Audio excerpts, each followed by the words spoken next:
പണ്ട് എങ്ങോ ചെയ്ത പുണ്യമായിരിക്കാമല്ലേ മലബാറിൽ ജനിച്ച എനിക്ക് ഇവിടെ ഒരുപാട് തവണ വരാൻ പറ്റിയത്. ദാ ഇപ്പം എൻ്റെ മക്കളുടെ കൂടെ.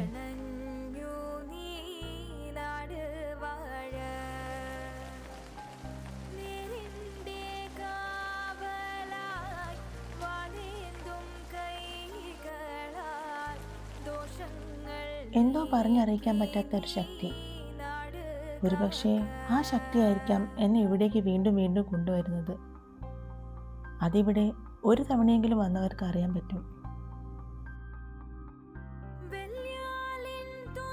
കാവും അമ്പലവും എല്ലാം പണ്ട് കേട്ട മുത്തശ്ശി കഥയിലേതുപോലെ തന്നെ.